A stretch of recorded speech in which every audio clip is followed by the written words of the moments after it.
right here. This is a little more about Bear Creek, and this is in Robinson's book. This is an older version. Trails of the 100 Hikes in the San Gabriels. Anyways, here he says, the upper 2/3 of Bear Creek, beyond where the trail comes down from Smith's Saddle, is trailless and virtually inaccessible unless you're an experienced mountaineer. You can scramble about a quarter of a mile up canyon without too much difficulty, but then you reach the gorge. Here the granite sidewalls close in and steepen, and waterfalls assume more impressive proportions. This is where nature says, stop, you've gone far enough, leave the rest to me. You have to climb up and around the falls, most of the time on the east side. There's only one or two on the left. Yeah, and there's a ton of poison oak. Ton of poison oak and a ton of ticks. Yes. And then he goes on to tell the story about the bears. Once this was bear country, but you almost never see them now. Around the turn of the century, and that's like 1900, not 2000, hunters came in and shot them by the dozen. Including grizzly. That's what they're talking about, grizzly bears. Yeah. Pasadena historian Hiram Reed told of one such incident which resulted in the name of the canyon. And we're talking about Bear Canyon, obviously. Now, this is what we thought that cabin was originally, but now we're having our doubts. In 1891 or 92, 2 or 3 hunters camped in the upper part of the canyon. And now, so that's going to be above where Smith's Saddle comes down, according to, if that's what he, because earlier back here, he says, the highlight of this trail is the 4-mile stretch along Lower Bear Creek. So if he's calling Lower Bear Creek the first 4 miles, Upper Bear Creek that they're talking about here is got to be past mile 4. Yeah. And it's in the same book, so I'm assuming that there's continuity here. So anyways, one night a bear was caught by the hind foot in a heavy steel trap which they had set. He gnawed off his own leg and hobbled away on the bleeding stump, leaving his foot in the trap. The hunters soon discovered this in the morning, and following the bear's trail, shot him. They nailed the entrapped foot up on a tree at their camp, and I saw it there about 2 years later. From this incident, that portion of the West San Gabriel has ever since been called Bear Canyon. But, you know, again, there's some ambiguity because, as you know, once you get past where Smith's Saddle comes down, you've got all, you know, it's a narrow canyon. It'd be hard to think of where they had their camp unless it was right there somewhere. I mean, because most people, you know, you're not going to camp in the slot, in the narrow part of the canyon. There is one area where, after the first waterfall, I think, after the first waterfall, where it does open up, and there's a section off to the east side. It's kind of rocky. Yeah, but you know, we're kind of reading between the lines, and this is way over. You know, this is 120 years ago, so you know, likely it's gone. But anyways, he's going to describe the trail camps too here. He, when you see the description and you go down to the second paragraph, walk up Bear Creek Trail from Smith's Saddle. Now that's highway going at the highway 39 that goes up to Coldbrook. Yes, correct. So that trailhead, he's describing it coming down from there. So he says Smith's Saddle to the top of the ridge, and then down the other side to the creek at Upper Bear Trail Camp, 6 miles in. So the Upper Bear Trail Camp, he says, used to be right there where the trail comes down to the creek. And that's where I know you probably don't believe me, but that's where we hear those voices. No, and we named that place Blair Witch Canyon.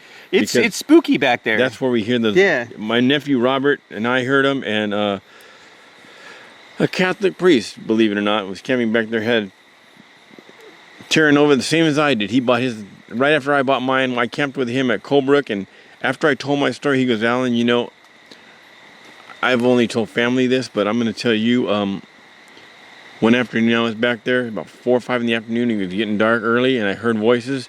I thought it was kids messing around with me. I went inside my tent, I heard voices, I came out. He goes, just like you were saying, same thing. I go, what'd you do? He goes, I put earplugs in best I could, stuff. And he goes, I tried like heck to sleep. In the morning, I didn't even make coffee. I just got up, got out of there, and I will not go back in that canyon after that. We'll see. We'll see. In the way they describe, so that upper trail camp right there, where you heard the voices, the way he describes. Weird, huh?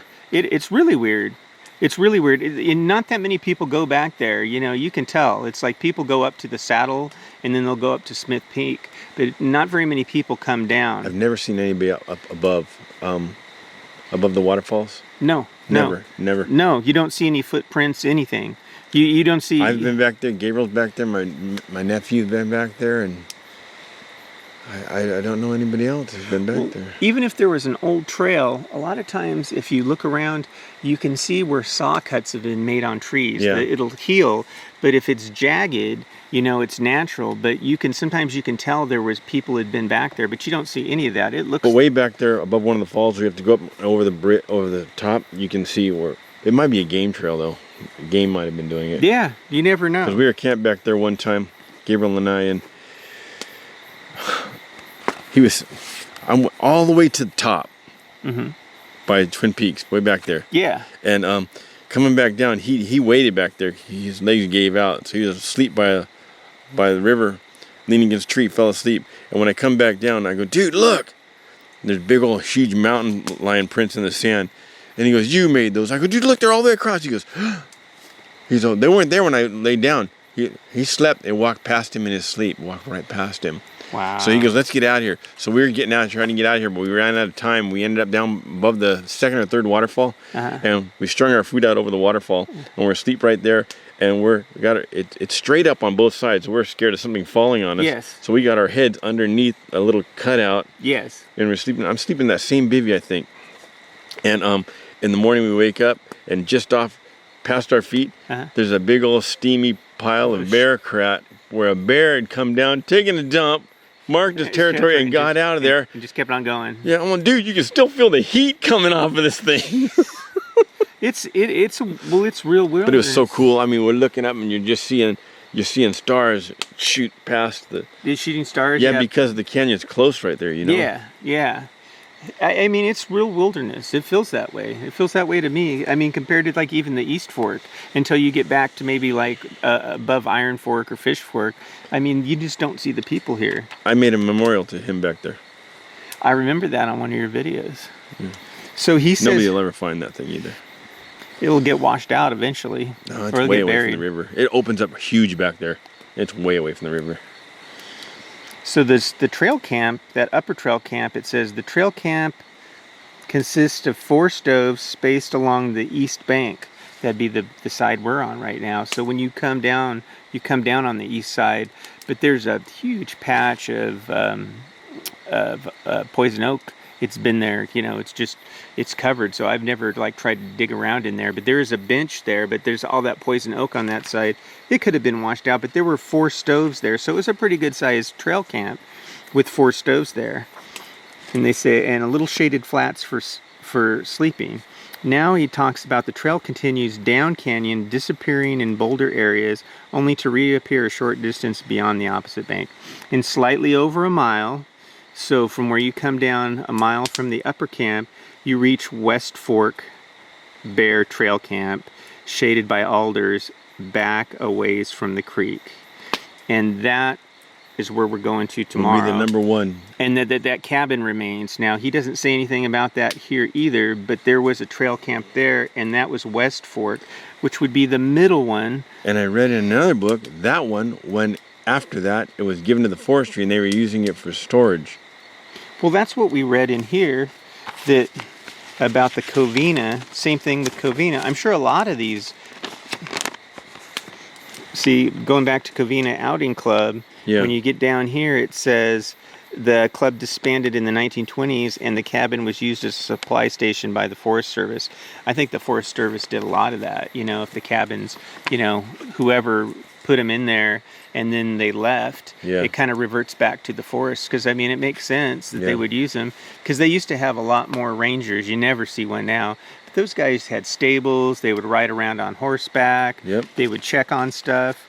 You got to remember, there weren't, you know, near as many of the conveniences we have, like flying over with an airplane and checking.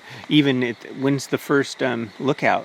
I don't know. Do you remember when the first lookout was? No, I don't. But I think this was all before there was even any lookouts for fires. Stephen, Jen's wife, found a picture, an aerial photo early 1900s. I don't know if they took it from a balloon or what they took it from over the East Fork, when you can see all the trails still there, all the buildings still intact.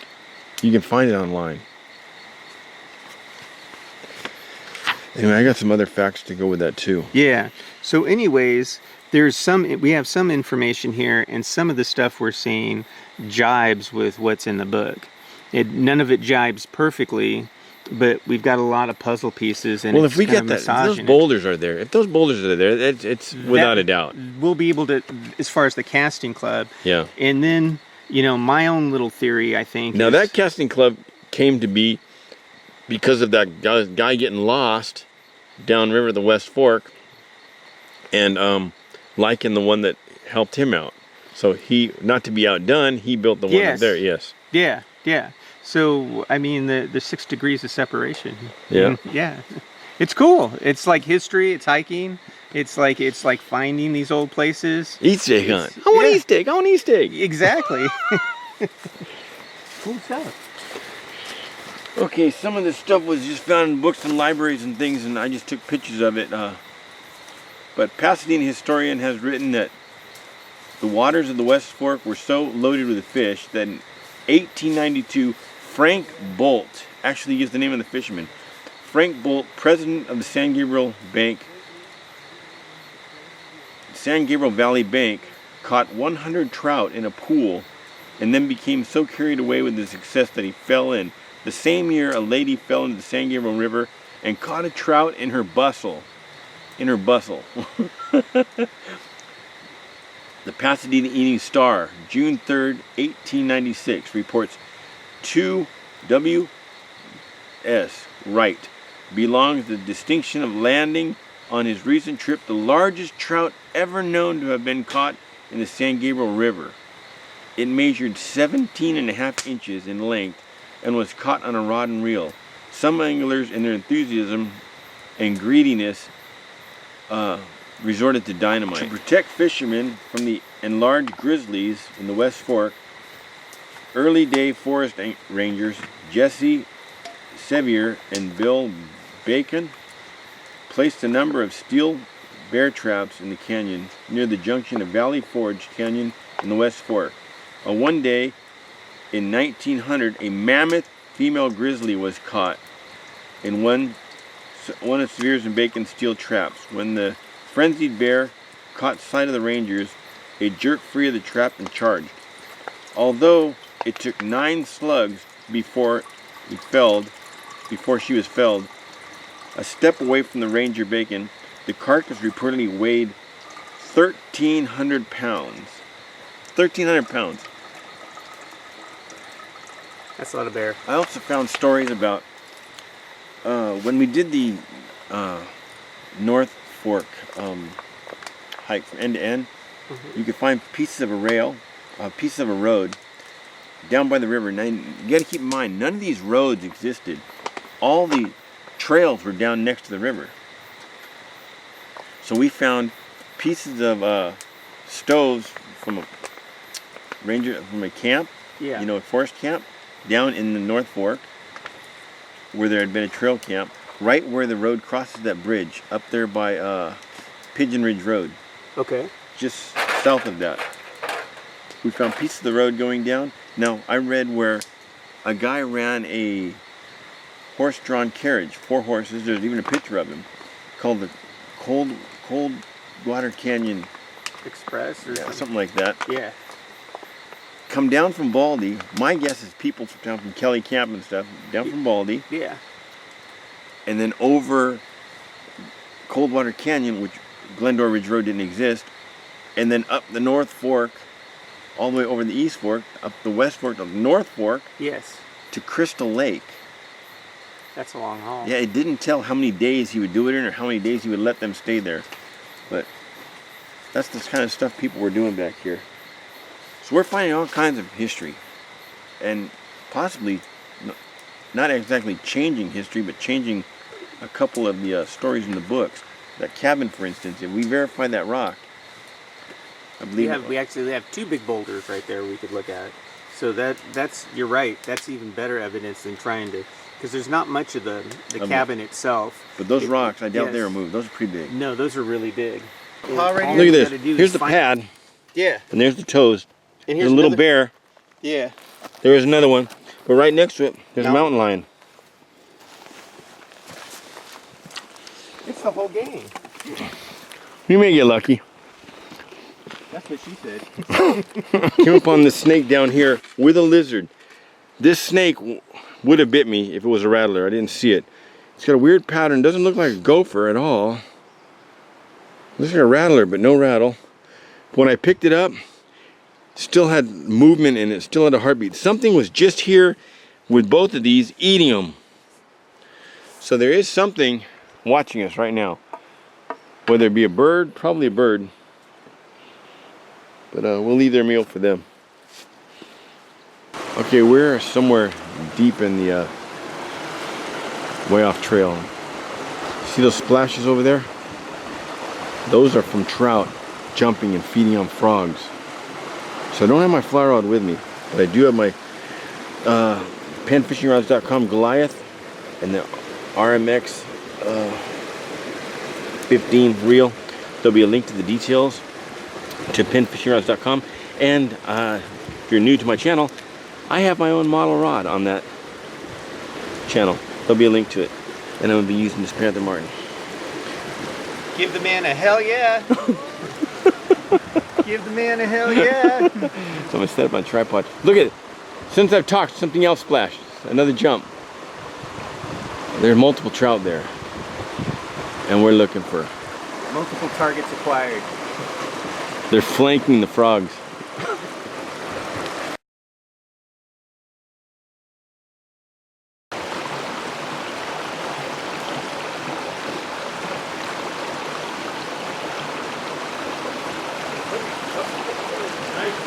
Nice one. Yeah, you can see the rod. Oh yeah.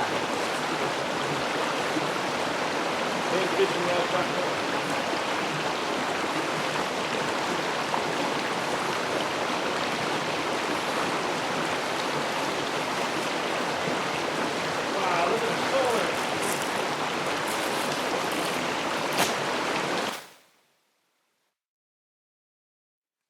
Look at the fin. That's no stalker. That is a beauty. Pretty cool.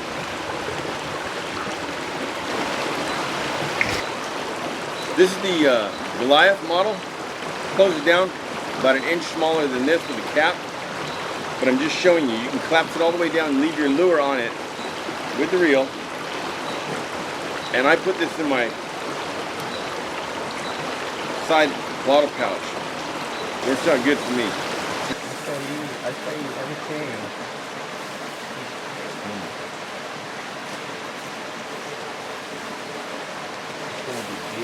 With dehydrated onions, dehydrated butter, some oil, a little water,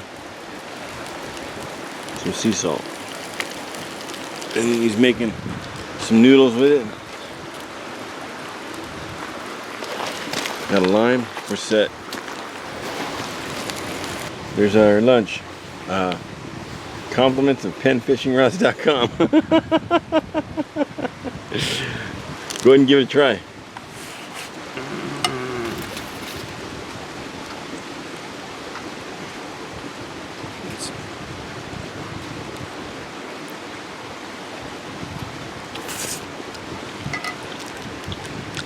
Oh, delicious.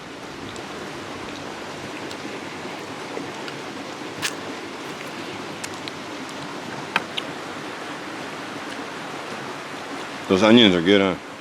Pin fishing rods, your fish is delish. We are at the river with the confluence of the Bear Creek, which is running this way, north and back of me.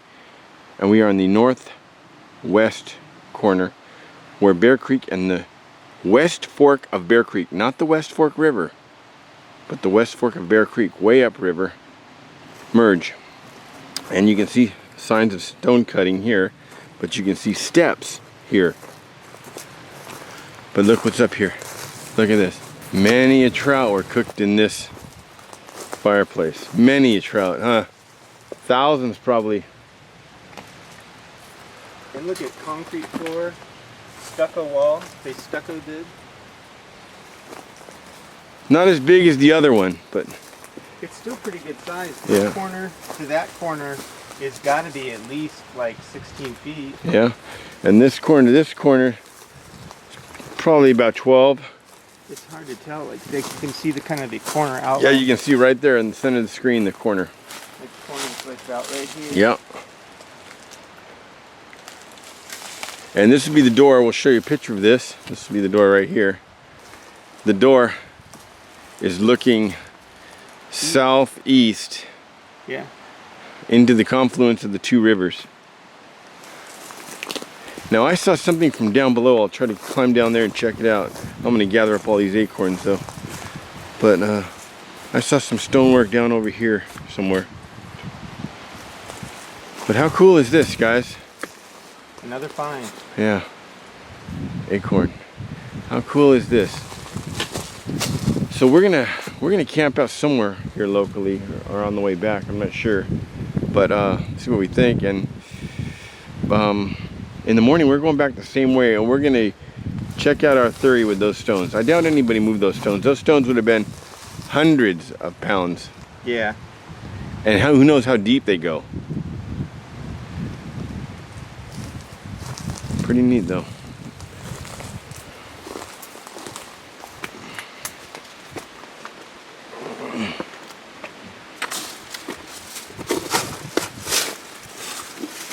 Look at that.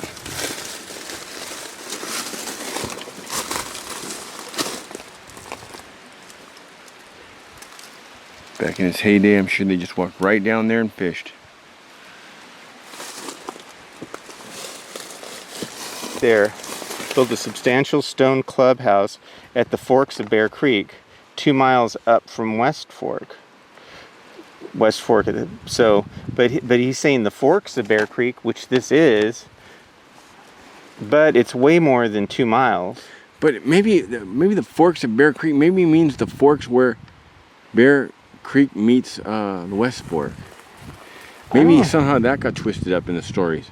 Because that's about 2 miles. But it just says forks of Bear Creek, and this is the forks of Bear Creek. There's a cabin here. At 2 miles, there's another stone ruins with it, and they both have stone chimneys. These same types here.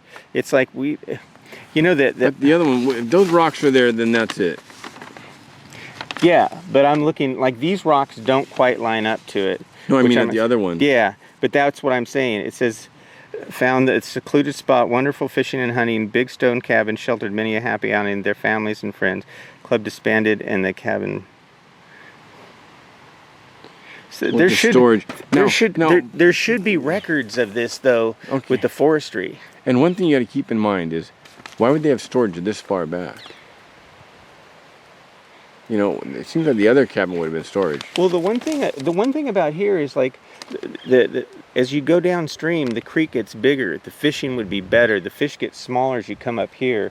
This is like for hunting, but I mean, there's pluses and minuses to both ones. You know what I mean?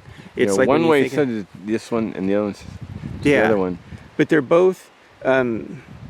I'm just gonna paste this one off and see. They both have the same concrete floor, and you can see like where they scored it, like kind of in a square pattern. Mm-hmm. So it seems like they might have been. The only thing that's different about this one is it's kind of mortared and stucco flat on the inside, where the one back there doesn't look like it was.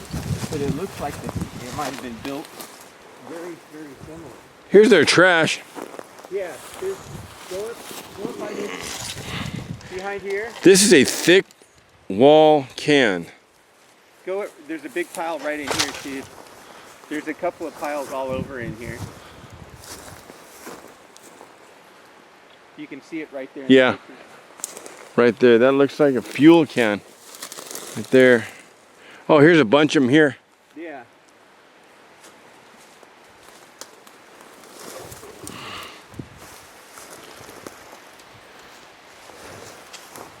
So this puts the other original one in doubt. But if that stone appears on the first one, there's no question left.